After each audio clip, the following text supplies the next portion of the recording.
Hello बाबू। अब हम लोग घन के बारे में समझ लिए। तो घन में क्या चीज पाए? एक संख्या हुआ, और दूसरा घन संख्या, और तीसरा उसका संख्यात्मक मान। जैसे अब शुरू लेते हैं एक, तो एक का घन संख्या क्या हो जाएगा? 1 पर पावर 3। और इसका संख्यात्मक मान क्या हो जाएगा बच्चा? 1 गुने 1 गुने 1, यानी इसका संख्यात्मक मान भी 1 होगा। अगर 2 का घन निकालना है तो संख्या होगा 2, और घन संख्या क्या चीज होगा? 2 पर पावर 3, और इसका संख्यात्मक मान क्या हो जाएगा? 2 गुने 2 गुने 2, यानी 2 दूना 4 और 4 दूना 8। इसका संख्यात्मक मान कितना हो गया? 8 हो गया। यह तो विस्तृत करके अपने सुविधा के लिए किए, लेकिन इसका मान कितना हुआ? 8 हुआ। अगर 3 का करते हैं, संख्या 3 है, और 3 का घन निकाले, घन संख्या क्या हो गया? 3 पर पावर 3, और इसका संख्यात्मक मान क्या हो गया? 3 गुने 3 गुने 3, यानी 3 तिया 9, 9 तिया 27। इस तरह से हम तो उतना ले गए हैं आगे तक। अब इसे 11 से शुरू करते हैं। इतना तो आप लोग समझ ही गए हैं। तो बच्चा, अगर यहाँ संख्या है दिया हुआ 11, तो घन संख्या क्या हो जाएगा? 11 पर पावर 3, और इसका मान कितना हो जाएगा? तो 11, अभी इसके बारे में भी 11 गुने 11 गुने 11 बराबर 1 नहीं, सॉरी बाबू, यही सब भूल होता है और रह जाता है, तो फिर दिक्कत होता है। ऐसा नहीं होना चाहिए। यदि भूल हमसे भी हुई है तो नहीं होना चाहिए। ये बहुत बलंडर गलती है, मैं इसे एक्सेप्ट करती हूँ। तो इसका गुना करेंगे 11 में 11 से, तो हो जाएगा 1331। अब यदि किसका कर निकालते हैं? संख्या है 12, और संख्या घन संख्या क्या हुआ? तो 12 का घन संख्या 12 पर पावर 3, और 12 पर पावर 3 हुआ। क्या करें? आप लोग तो समझदार हैं।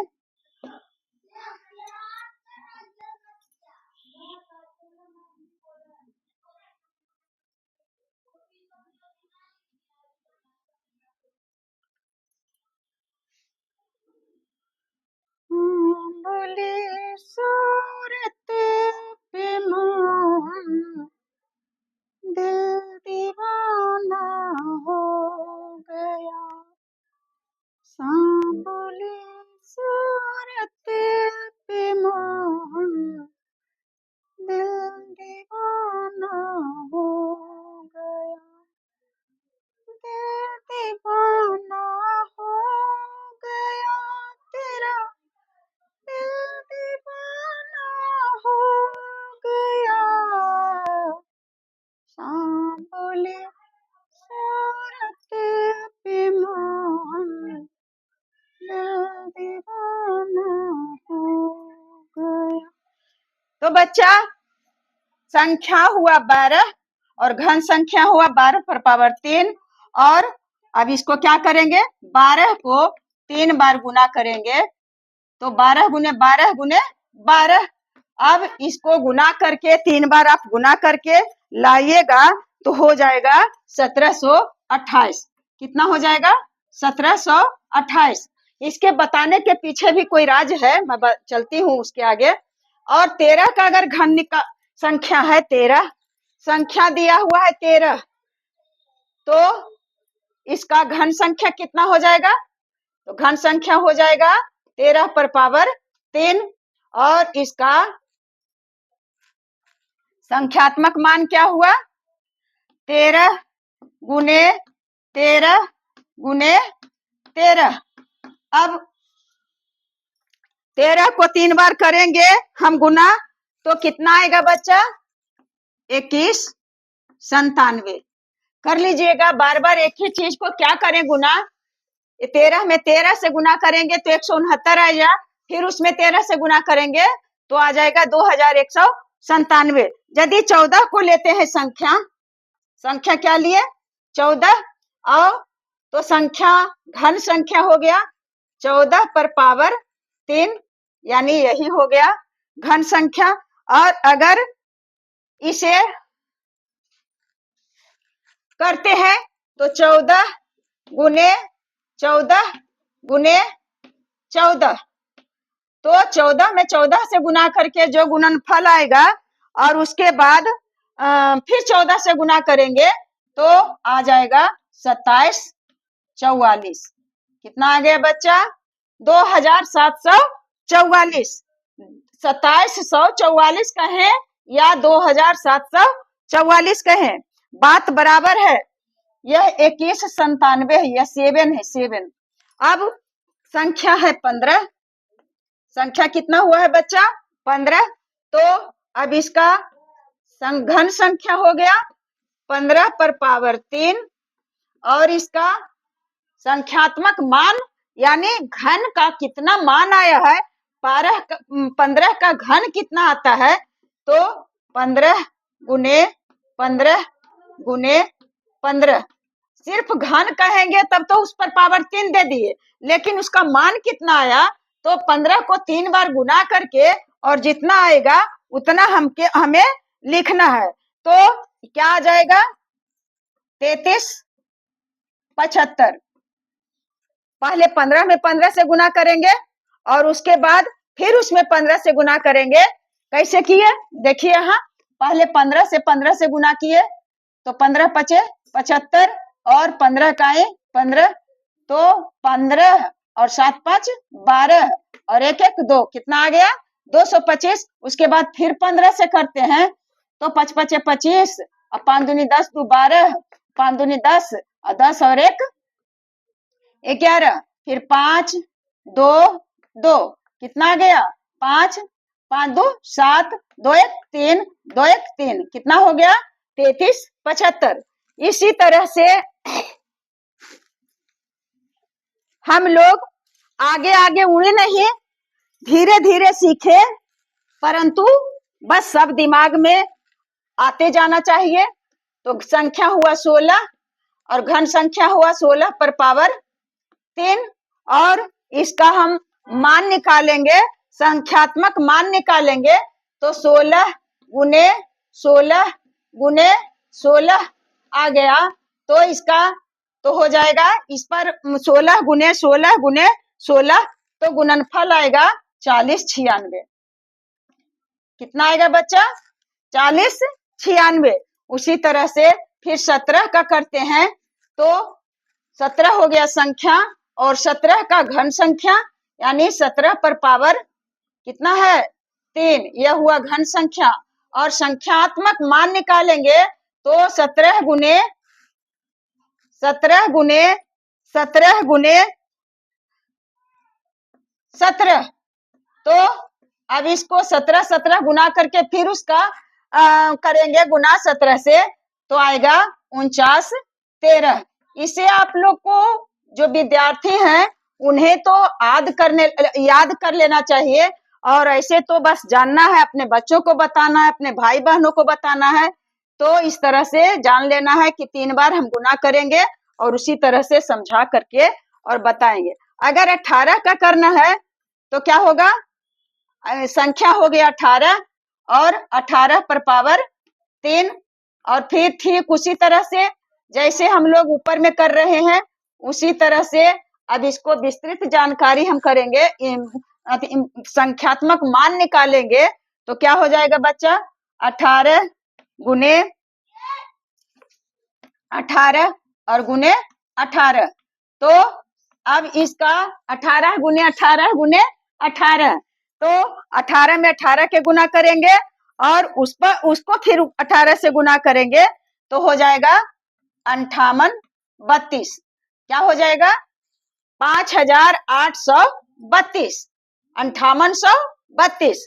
अब 19 का इतना करते करते आप लोग खुद जान जाएंगे कि कैसे निकालता है। हम लोग बेसिक से निकाल रहे हैं, ट्रिक से और आसान होता है, परंतु किसी भी चीज के लिए पहले बेसिक ज्ञान हो जाना बहुत जरूरी है।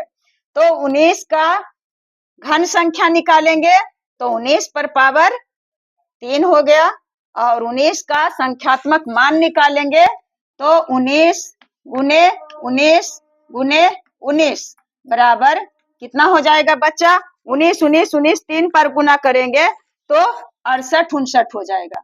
68 और 59 हो जाएगा। अब उसी तरह से 20 का रहेगा तो घन संख्या 20 पर पावर 3, और 20 से हम गुना करेंगे तो 20 विषमबर 400, और 400 में फिर 20 से गुना करेंगे फिर तो जितना आएगा उतना। अब इतना करने के बाद अब एक इसमें निकलता है पहले नंबर। इसे देखिए कि सम संख्या और विषम संख्या, कौन है सम संख्या और कौन है विषम संख्या? जो 2 से विभाजित होने वाला है वह सम संख्या है, और जो 2 से नहीं विभाजित होने वाला है वह विषम संख्या है। तो यहाँ 11 है तो 11 है विषम संख्या, और 11 का घन भी निकाले हैं तो क्या आया है? विषम संख्या में जिसके इकाई स्थान पर 1 रहेगा वह विषम संख्या है, कभी 2 से 1 पूरा पूरी नहीं कटेगा। और 12 है तो 12 है सम संख्या। 12 क्या है? सम संख्या। 6 और 6 2 छक 12, 2 भाग में पूरा पूरी विभाजित हो जाएगा, तो 12 का घन भी सम संख्या में आया, क्योंकि इसके इकाई स्थान पर क्या चीज है? 8 है। तो जिसके इकाई स्थान पर 0 2 4 6 और 8 होता है वह सम संख्या रहता है, और 2 से कटने वाला रहता है। और अगर 13 पर ध्यान देते हैं तो 13 है विषम संख्या बच्चा, तो 13 का घन भी क्या है? विषम संख्या में आया है। 2197 जिसके इकाई स्थान पर 7 रहता है, 7 रहता है, वह संख्या विषम संख्या है, वह 2 से कटने वाला नहीं है। तो फिर 14 है सम संख्या, 7 7 14 सम संख्या है, और इसका घन भी क्या है? इस 2744 जो कि सम संख्या है। और 15 है विषम संख्या, तो इसका घन भी 3375 है, यानी यह विषम संख्या है। 2 से भाग देंगे तो पूरा पूरी नहीं कटेगा। फिर 17 है विषम संख्या, 17 है विषम संख्या, तो हाँ 16 तो बता ही दिए। 16 का सम संख्या है तो इसका सम संख्या में आया है घन भी। 17 है विषम संख्या तो इसका घन भी क्या आया है? विषम संख्या में। 18 है सम संख्या तो इसका घन भी आया है सम संख्या, और 19 है विषम संख्या तो इसका घन भी आया है विषम संख्या। जैसे आप छोटी संख्या से समझें, इधर जैसे 1 का घन निकालना है तो 1 गुने 1 गुने 1 बराबर कितना आ गया? 1। 1 है विषम संख्या तो इसका घन भी है विषम संख्या, और 2 है सम संख्या तो 2 का निकालेंगे घन तो 2 गुने 2 गुने 2 तो 2 चौक 8 कितना है? यह अगर सम संख्या है तो इसका घन भी सम संख्या है। अगर 3 है विषम संख्या तो 3 का घन निकालते हैं तो 3 गुने 3 गुने 3, 3 तिया 9 और 9 तिया 27। क्या हुआ बच्चा? 3 भी विषम संख्या है और 27 भी विषम संख्या है। और 4 पर आते हैं तो 4 है सम संख्या तो 4 का घन निकालते हैं, 4 गुने 4 गुने 4 तो 4 चौक 16, 16 चौके 64 कितना आ रहा है? 4 है सम संख्या तो 64 है सम संख्या, 3 है विषम संख्या तो 27 है विषम संख्या, 2 है सम संख्या तो 8 है सम संख्या, 1 है विषम संख्या तो 1 है विषम संख्या। अगर 5 है विषम संख्या तो 5 गुने 5 बराबर 5 पचे 25, 25 पचे 125। देखिए 125 भी है विषम। इस तरह से इस हम लोग नतीजे पर पहुंचते हैं कि जो हम लोग घन निकालते हैं तो 2 बात सामने आ गई कि विषम संख्या का घन भी विषम संख्या में आता है और सम संख्या का घन भी सम संख्या में आता है। सम संख्या का घन सम संख्या होगा, चाहे जितना भी हो परंतु सम संख्या में होगा, और विषम संख्या का घन विषम संख्या में होगा।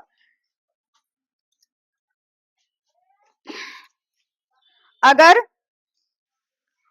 यहाँ कह दिया जाए कि हम सम संख्या है, हम सम संख्या हैं, हमारे घन भी सम है, सम संख्या है। और यहाँ है कि हम विषम संख्या हैं, हमारे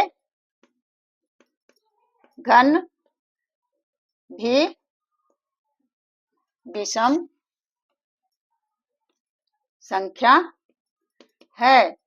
ऐसे जैसे 11 है, क्या चीज 11 है विषम संख्या, तो कह रहा है कि तो हम विषम में कहाँ लाएंगे, तो 11 वाला कहाँ से लाएंगे, यहाँ आ जाएगा।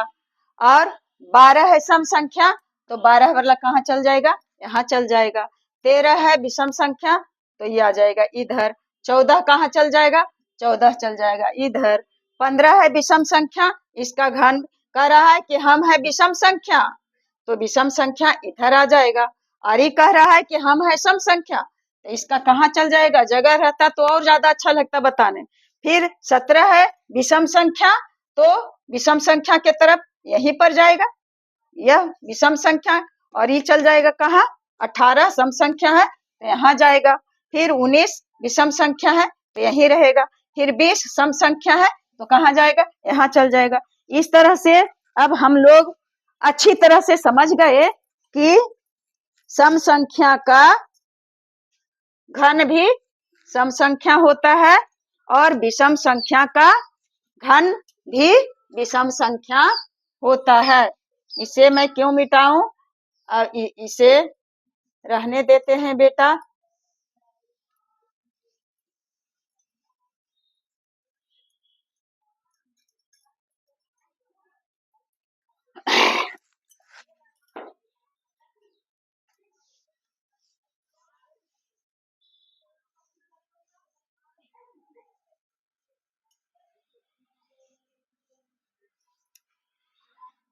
तो दो बात आई कि सम संख्या का घन सम होता है और विषम संख्या का घन विषम होता है।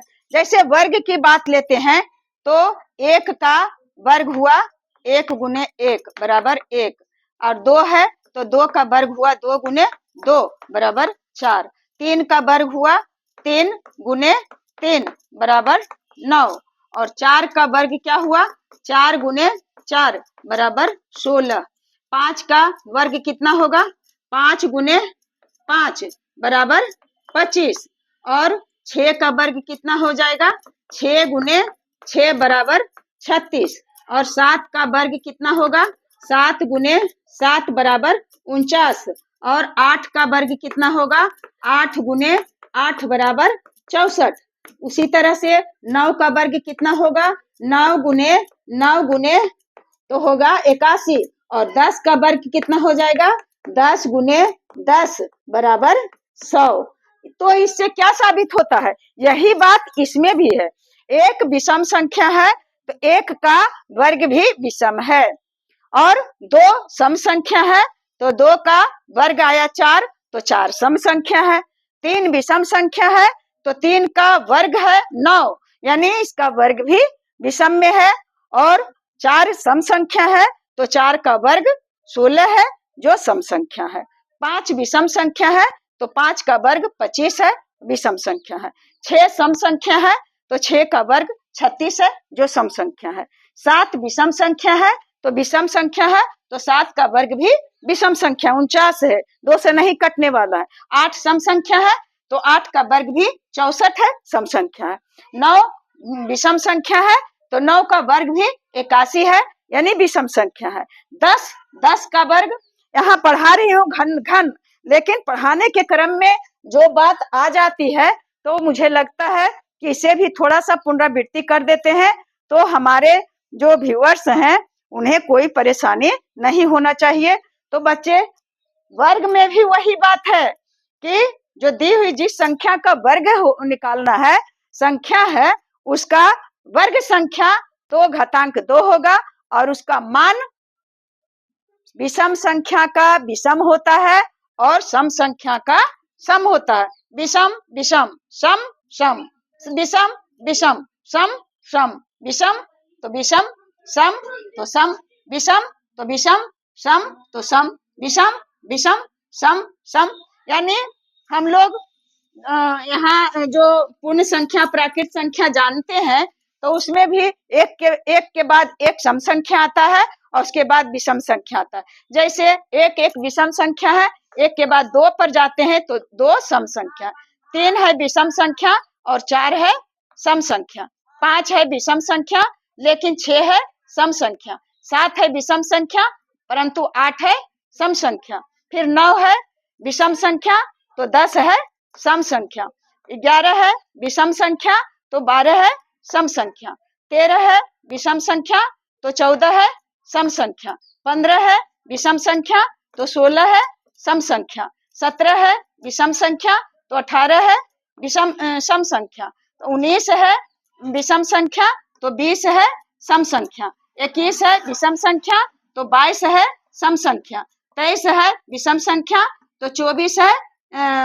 सम संख्या, 23 है विषम संख्या, 25 है विषम संख्या तो 26 है सम संख्या, 27 है विषम संख्या तो 28 है सम संख्या, 29 है विषम संख्या तो 30 है सम संख्या। यानी क्या चीज हो रहा है, अगर बढ़ते जाते हैं तो लगातार सम संख्या एक के बाद रहता है 2 जुड़ा हुआ, एक के बाद विषम संख्या 3 है जो कि एक में 2 जोड़ते हैं तो 3 प्राप्त होता है, 3 के बाद विषम संख्या 5 है तो 3 में 2 जोड़ते हैं तो 5 प्राप्त होता है, 5 के बाद विषम संख्या 7 है तो 5 में 2 जोड़ेंगे तो 7 आएगा, 7 में 2 जोड़ेंगे तो 9 आएगा, 9 में 2 जोड़ेंगे तो 11 आएगा, 11 में 2 जोड़ेंगे तो 13 आएगा, 13 में 2 जोड़ेंगे तो 15 आएगा, 15 में 2 जोड़ेंगे तो 17 आएगा और 17 में 2 जोड़ेंगे तो 19 आएगा और 19 में 2 जोड़ेंगे 19 में 2 जोड़ेंगे तो 21 होगा और 21 में 2 जोड़ेंगे तो 23 होगा। उसी तरह से विषम संख्या भी वही होगा, एक के बाद 3, 3 2 5, 2 7, 2 9, 2 11, 2 13, 2 15, 2 17, 2 19, सम संख्या भी 2 में 2 4, 2 6, 2 8, 2 10, 2 12, 14, 2 16, 2 18, 2 20, 2 22, 2 24, 2 26, 2 28। यानी यही है सम संख्या और विषम संख्या। तो हम लोग इस घन संख्या और संख्यात्मक मान में क्या क्या चीज जान गए, हमारा वर्ग और भी हम लोग समझ लिए और उसके बाद सम संख्या और विषम संख्या भी समझ लिए और फिर बताने के क्रम में एक चीज को बताना है तो न जाने कि उसके दरमियान कितना चीज आ जाता है, वह आ ही जाता है। तो कोई भी एक आदर्श टीचर का कर्तव्य बनता है कि वह छोड़े नहीं, उनको लेते चले और समझाते हुए चले। तो बच्चे, अब आप लोग समझ गए होंगे ये संख्या और उसका घन। इसके आगे 19, 20, 21, 22, 23, 24 इसका कोई, जब संख्या का अंत नहीं है तो उसके घन का भी नहीं अंत है, जब संख्या का अंत नहीं है तो उसके वर्ग का भी अंत नहीं है, उसका अनिश्चित है, अंत है ही नहीं। जब संख्या का अंत नहीं है तो उसका वर्ग का अंत कहाँ से होगा। शुरुआत है कि एक है संख्या, प्राकृत संख्या एक है तो एक का वर्ग और एक का घन। सबसे छोटी संख्या प्राकृत संख्या कौन है, एक है, तो एक का वर्ग भी एक होता है और एक का घन भी एक होता है। इस तरह से हम लोग समझ चुके हैं और आगे मैं बताऊंगी क्या कि जो संख्याएं दी हुई है वह पूर्ण वर्ग है कि नहीं, पूर्ण घन है कि नहीं। अभी तो घन शुरुआत किए हैं, वर्ग तो बता दिए थे, लेकिन कुछ कुछ ऐसी कठिनाइयां आ जाती है, पूरा नहीं कर पाती हूँ और फिर दूसरे में चली जाती हूँ, क्योंकि आप लोग भी अच्छी तरह से बात करते हैं नहीं, कुछ कमेंट करते नहीं है। तो जो टॉपिक मिलता है और उसी को लेकर के मैं बढ़ जाती हूँ, परंतु इतना जरूर है कि जो ज्यादा इम्पोर्टेंट रहता है उसी टॉपिक को मैं बताती हूँ ज्यादा। जैसे भिन्न का गुना संबंधित जो है वह बहुत इम्पोर्टेंट है और उसमें मैं ज्यादा समय देती हूँ। बोर्ड मास नियम बहुत इम्पोर्टेंट है, उसमें मैं ज्यादा समय देती हूँ कि आप लोग अधिक से अधिक समझ लें। तो मेरे प्यारे बच्चे और बच्चियां, आप लोग अब वर्ग घन निकालना समझ लिए हैं, जान गए हैं। और घन जो सम संख्या है उसका घन सम संख्या होता है, विषम संख्या है उसका घन भी विषम संख्या होता है। तो अब हम लोग क्या करेंगे, आप लोगों से विदा लेते हैं और मैं क्या करूं, क्या सुनाऊं बेटा, मैं भी कुछ सुनाती हूँ, क्या सुनाऊं।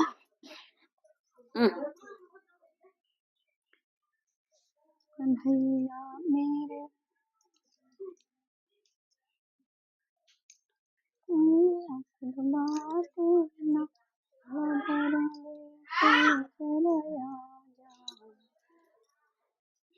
श्याम आप बसो वृंदावन में, मेरी उम्र बीत गई गोकुल में। कृष्ण आप बसो वृंदावन में, मेरी उम्र बीत गई गोकुल में। कृष्ण रास्ते पे जलवा भरवा देना, जलवा भरूंगी अकेले जरा आ जाना। श्याम आप बसो वृंदावन, मेरी उम्र बीत गई गोकुल में। तो बच्चे, मैं इतना ही टेढ़ी मेढ़ी से कुछ गुनगुना दी कि आप लोग इस टेढ़े मेढ़े कौए की आवाज को सुन करके भी हंसेंगे और मनोरंजन करेंगे। तो बेटा, मेरी शुभकामनाएं आप लोगों के साथ है और मेरा आशीर्वाद आप लोगों के साथ। आप लोग स्वस्थ रहें, खुश रहें, मस्त रहें, आगे बढ़ें, यही ईश्वर से कामना करती हूँ। और जय हिंद, जय भारत।